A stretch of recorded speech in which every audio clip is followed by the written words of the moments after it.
دوستان عزیز، بیننده های گرانقدر برنامه 1400 سال، جوانان گرانقدر، خواهران عزیز و برادران محترم، السلام علیکم و رحمت الله و برکاته. امیدوار هستیم همه شما جور و خوش و صحتمند باشین و روزهای شیرین و شبهای نازنین ماه مبارک رمضان به خوشی سپری بکنین. دوستای عزیز، با امیدی که الله سبحانه و تعالی طاعت و عبادات ما و شما را قبول بکنه، باز هم خدمت شما برنامه دیگه از برنامه های 1400 سال تقدیم میکنم.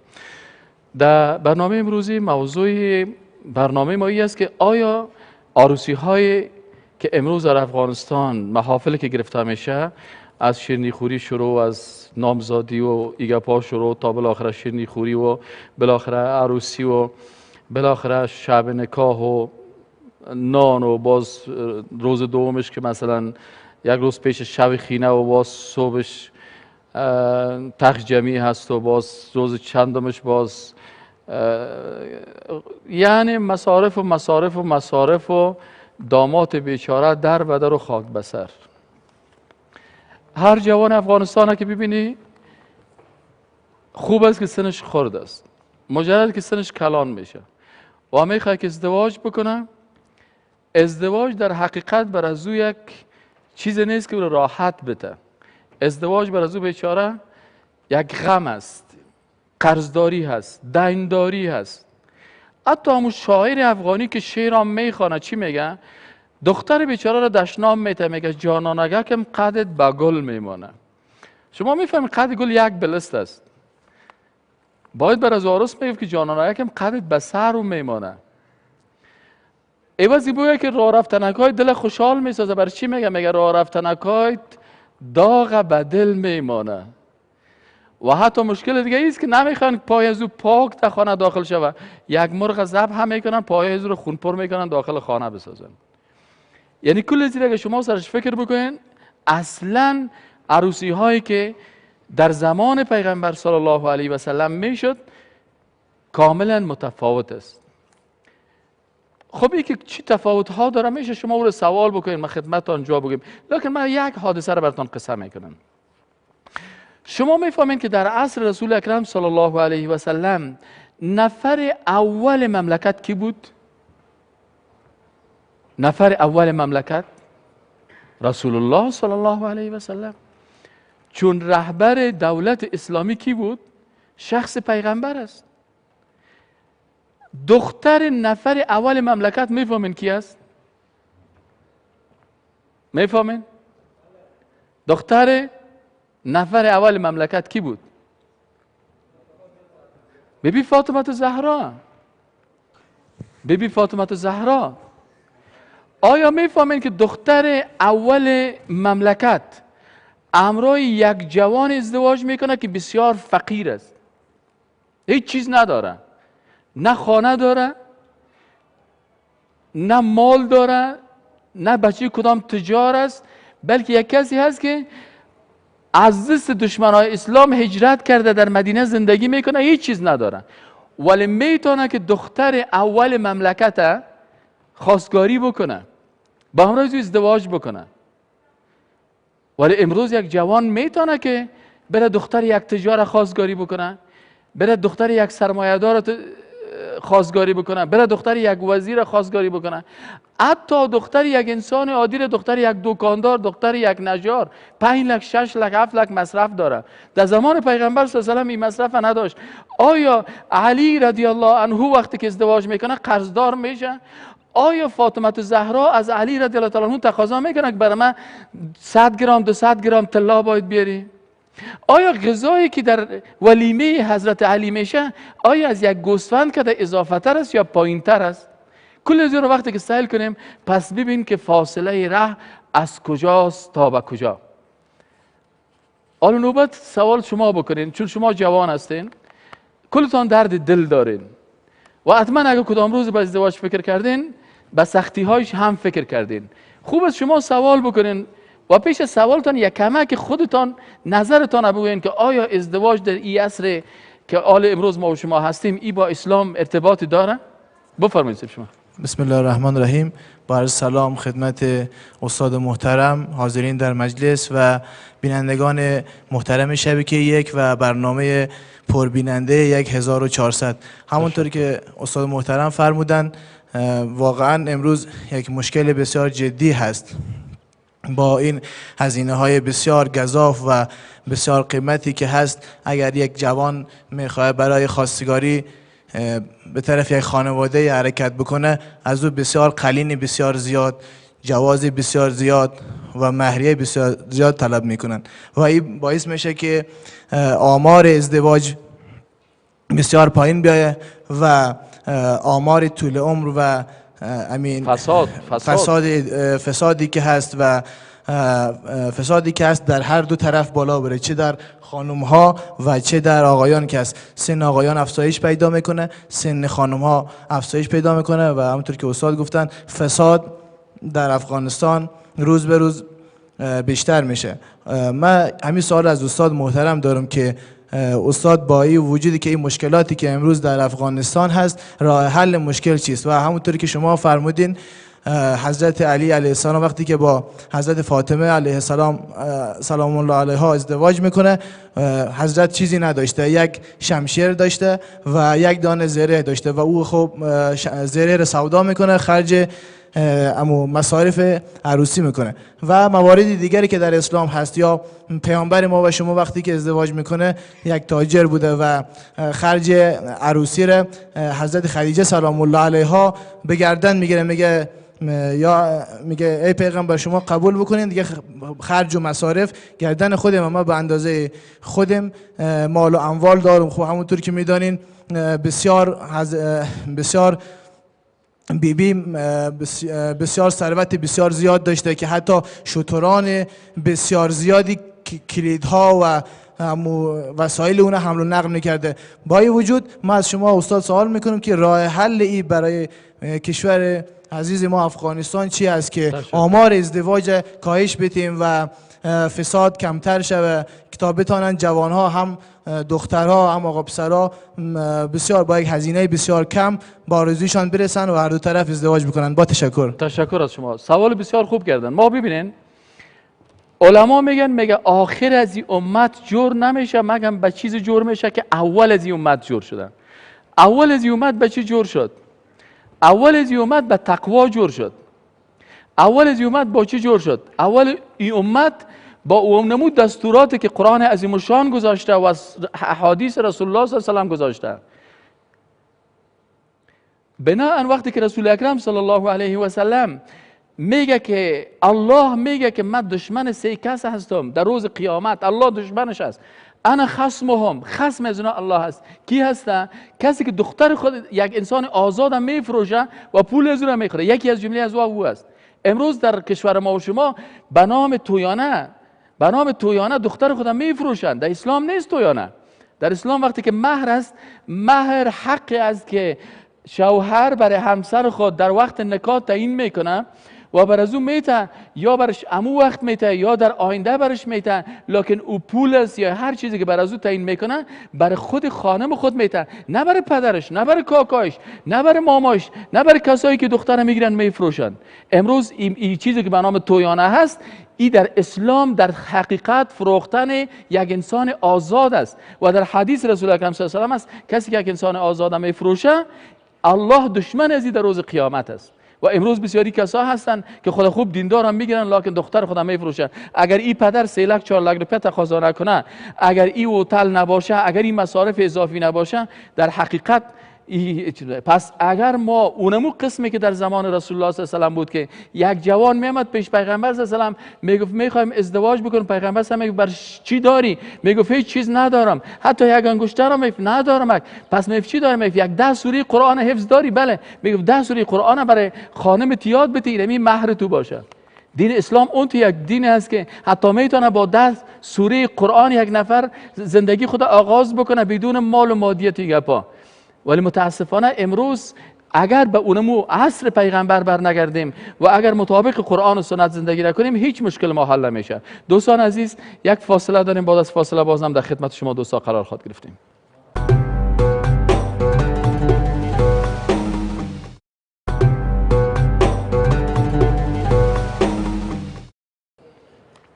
دوستان عزیز و گرانقدر و علاقمندان عزیز برنامه 1400 سال، بازم خدمت شما عرض احترام میکنیم و به دوستای ما که در تالار حاضر هستند، جوانایی که سوالی در این باره داشته باشند درباره ازدواج، جوانایی که شاید بسیار جوانایی باشند که میخواین ازدواج بکنن ولی از سن 20 سالگی تا 40 سالگی معطل میشن، 20 سال تا که پیسه پیدا بکنن و لنگی دادانه برای تا بابگکای خانه خراب بخرن و 50 تا چادر برای 50 تا زنای کمپیر بخرن تا که دل از اونا خواسته های از اونا چیز شون و 200-300 نفر در هتل نان بدن، باز از اون جوان بیچاره چی کنن؟ ازدواج بکنن. یعنی در خون از این جوان اینا لوتک میزنن. حالا شما بفرمایید سوالی داشته باشین، من در خدمتتون هستم. به نام آن که در دلها محبت آفرید، سلام تقدیم می‌دارم به بینندگان و بالخصوص استاد محترم. علیکم السلام.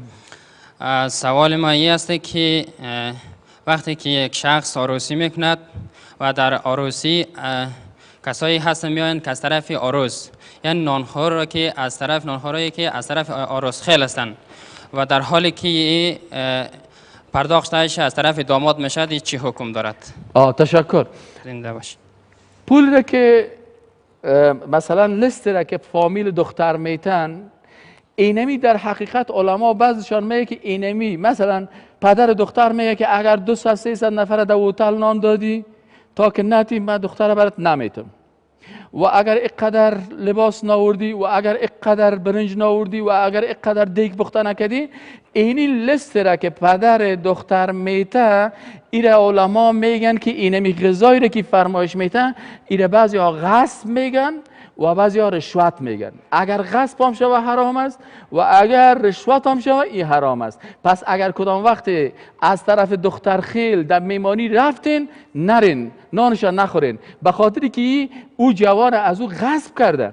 شما اگر او جوان همین پدر دختر اجازه بده بگه برو بچیم، در اسلام ولیمه هست. ولیمه چی هست؟ ولیمه ای است که سعی کنین در اسلام، ولیمه ای است که دختر نکاح میشه، داماد عروس خود به خانه خود میبره، به فردای از روز خودی جوان تصمیم میگیره که برای مردم کدام گوسفند بکشه، یک چند کاسه شوروا بته، ولیمه بته یا نته. اما ای که پیش از پیش تعیین میشه که 300-400 نفر از طرف دختر خیل، ای از دیدگاه شریعت اسلامی اصل هم نداره و حلال هم نیست. به خاطر از اینکه ولیمه مربوط به جوان میشه، خود جوان تواناییش هر قدر داره، میشه یک جوان توانایی نداشته باشه. وقتی که مثلا در زمان رسول اکرم صلی الله علیه و سلم میگه که رسول اکرم صلی الله علیه و سلم برای کی پیشنهاد میکنه؟ یک صحابی هست عبدالرحمن ابن عوف، خوب فکرتانه بگین، یک صحابی است نامش است عبدالرحمن ابن عوف. عبدالرحمن ابن عوف این صحابی مبارک، این صحابی رو شما ذهن کنین که بزرگترین تجار است در عصر خود. عبدالرحمن ابن عوف بزرگترین تجار است در عصر خود. پیغمبر صلی الله علیه و سلم برای عبدالرحمن ابن عوف چی میگه؟ برش میگه که اولم ولو بشاتن، ای عبدالرحمن ولیمه بکو ولو که یک گوسفندک باشه. آل برازو یک گوسفند امیال در افغانستان چند است قیمتش؟ قیمت یک گوسفند این امیال فعلا در افغانستان 10,000 افغانی، اما خوب گوسفند مناسب. پس اون وقت میتونست یک تجار درجه اول در 10,000 افغانی، یعنی در یک گوسفند چی کنه؟ ازدواج خدا ولیمه خدا بکنه. دیگه صحابی هست پیغمبر صلی الله علیه و آله او را میبینه، آثار چی را میبینه در چهره از او؟ چهرهش میبینه یک قیمت تغییر داره، شاید لباسش تغییر داره یا رنگش تغییر داره، هر قسم. بر از اون میگه که آیا ازدواج کردی؟ چطور رنگت تغییر کرده؟ میگه بله یا رسول الله من ازدواج کردم. میگه همراه دختر خانه ازدواج کردی یا همسرت بیوه هسته؟ گپ سر اینجا محل شاهد چی است؟ گپ در اینجا ای است که در اینجا کل صحابه و آل بیت رسول الله صلی الله علیه و سلم اینا پیغمبر صلی الله علیه و سلم بسیار دوست داشتن، او رو بسیار دوست داشتن، لکن ازدواج میکنه پیغمبر خبر نداره. یعنی اونجا اوت فرهنگ غلط نبود که حتما باید داروسی کل مردم را که میشناسی باید بسته قریه رسد در مسجد در رادیو در لاسپیکر اعلان شد که او مردم کلتان بیاین صاحب چور پرتین در بین ازی. این قسم نبود. یا برازی فقط یک تعداد کمی را میخواستن 10 نفر 15 نفر نکاحش میشد و هیچ کس از هیچ کس دیگه گله نمیکرد. پس از این خاطر اکثر اینی غذاهایی که از طرف پدر دختر و یا از طرف کاکا و مامای دختر به زور از این بچه گرفته میشه و غصب میشن و او را قرضدار و دیندار میکنن و باز او کارتا را جور میکنن و باز لنگی کلان میپوشه و باز میمانا را استقبال میکنن، کل گناه از این سر پدر از این هست و این نانی را که کسی میخورم نان حلال و جایز نیست. به خاطر چی؟ به خاطر از اینکه مال غصب خوردن. اگر بر از او اجازه داده شه و برو بچه مجبوره که برو بچیم عروسیت خود بکن. باش من از یگان کس پرسام شما بین شما بین مایک از پشتن تو بده مایک برش بین نترس.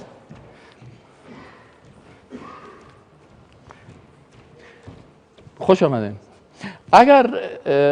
اگر مثلا ازدواج کردین شما؟ نه خیر نه. میکنین بخیر ازدواج؟ بله. چند تا؟ 2 تا 3 تا 1 تا؟ خب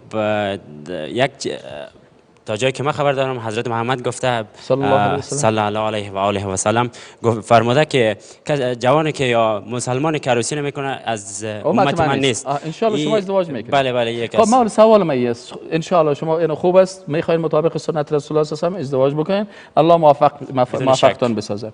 خب سوال من است برادر محترم، مثلا وقتی اگر فکر کنید شما یک داماد هستین، یک خسر بسیار خوب برتون پیدا شد و بر شما گفت که بچیم اختیار به دست خودت و خودت 20,000 افغانی در خانه داری و در هتل وقتی که میری بر توی در هتل 2 لک روپیه مصرف میشه. حال خودت اگر امی خسرت اسلام مراعات بکنه و برای خودت اختیار بده، خودت مثلا چند نفر خبر میکنی؟ آیا دمو 2-3 لک خود قرضدار میکنی، باز یک بابا جنگال مقال قرضدار کو و یا همو 20,000 خود میخوای که چه قسم ازدواج باز خود کرد؟ اگه اختیار به دست خودت باشه. خب هر جوان در قرن 21 که فعلا ما زندگی میکنیم از نظر من این است که میخواد بهتر و مجللتر عروسی خود برگزار کنه، ولی ایره من میخوایم بگم که باید مطابق و دارایی که داره و جنبه که داره باید بگیره، ولی متاسفانه در جامعه ما و شما که چی است، من متاسف دزیستم اگر من شخصی خودم ازدواج کنم و عروسی خود بگیرم مجبورم من یک لااقلش من که خودم سنجیدم 8 لک یا 9 لک افغانی را مصرف کنم. چند است ما شد؟ خب من شاید عایدم باشد اما 3,000 افغانی 3,000 افغانی یا 10,000 افغانی. بله شاید هم چه باشه. خب به این اساس من باز مثلا شما در 7 لک روپیه است، این 10,000 افغانی چند ماه را باید شما شکم گرسنه خو کنین تا که قرضدار رو پیسه. متاسفانه من روی از این فکر کرده رئیسم مجبور که من یا عروسی نکنم یا دست به یک کار بزنم که بتونم این عروسی خود بگیرم که او ناجایز در اسلام باشه. ناجایز است. یعنی اگر کسی شما را به دمی عروسی 10 سال شما را مجبور بسازه که ازدواج نکنین، اما انسان به نظر شما مجرم است نیست؟ بدون شک حتما چی است، ولی متاسف هستم که جامعه ما و شما این درک و اگر یک کسی شما را مثلا 5 لک 6 لک قرضدار بسازه، بله که همین انسان ها رو شما چی برشان نصیحت میگین؟ خیر مثلا شما همینجا بیاین برای این پدرها تو را یک نصیحت بکنین، درد دلتان رو برشان بگین از این برنامه 1400 سال. خب برای پدرها و مادرها یک نصیحت بکنین، بنویس یک جوان برشان همین درد دلتان رو بگوین. من میخوایم اینو بگم، ولی من متاسف عزیزم که من خودم خواهر ندارم. اولین چی و اگر من یک روز بتونم دختر برای خود داشته باشم، اولین کسی خواهد بودم که بدون گله‌ای که مثلا در نظر گرفته شده دختر خود و یک جوان مسلمان بدون مصارف و بدون مصارف و عقدش در بیارم، بخاطر که خودم خواستم همیست یک جوان درک کردم امروز که بتونم، یعنی بدون چی نمیشه که وقتی که اگر مصارف از ما بگیرم یعنی من از امت خود حضرت رسول الله نیستم و مثلا من میخوایم و یک مسلمان واقعی تبدیل شوم توسط همین کار خود. و از پدرای گرامی مسلمان افغانستان تقاضای می است که کوشش کنن، مثل که برای بچه خود فکر میکنن که یک دختر را پیدا کنن که گلهش کم باشه، اما تو به دختر خودم فکر کنن که گلهش کمتر بگیره. تشکر بسیار زیاد، موفق باشید. ببرید مرکتون. خب بندای عزیز یک وقفه داریم، بازم در خدمت شما حاضر بشیم.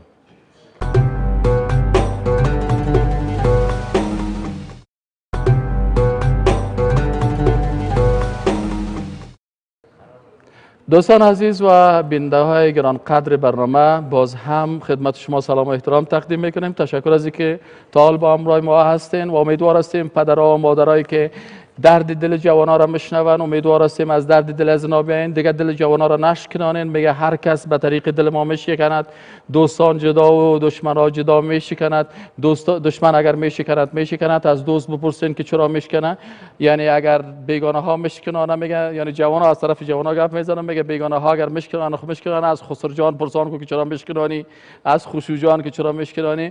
یعنی ما امیدوار هستیم که این بزرگای محترمی که در افغانستان هستن در وقت ای که داماد اختیار میکنن و داماد مثل اولادشان واره هستن، کوشش بکنن که در زندگی از اینا از اینمی مصارف بیجای و از این چیزی که زندگی از اینا را تباه بکنه یا اینا را قرضدار بسازه و یا این هم که حداقل یک حلال از سرشان تأخیر بکنن. یعنی یک جوان میخواهد از سن 20 سالگی ازدواج بکنه، او تا 30 سالگی مکلفیت داره که تأخیر بکنه. خود این تأخیر یک نوع ظلم است و یک مانع واقع شدن است در بین یک حکم الهی که او ازدواج است. و ما امیدوار هستیم که علمای مساجد، دانشمندا همیشه سر این مسئله بحث بکنن و این با جرأت بر مردم بگوین، چون اکثر ما دیدیم بسیاری کسایی جرأت نمیکنن که بگوین تویانه حرام است. باید بگوین که تویانه حرام است، این مصارف بیجای حرام است. کلوا و اشربوا ولا تسرفوا، بخورین بنوشین، اسراف نکنین.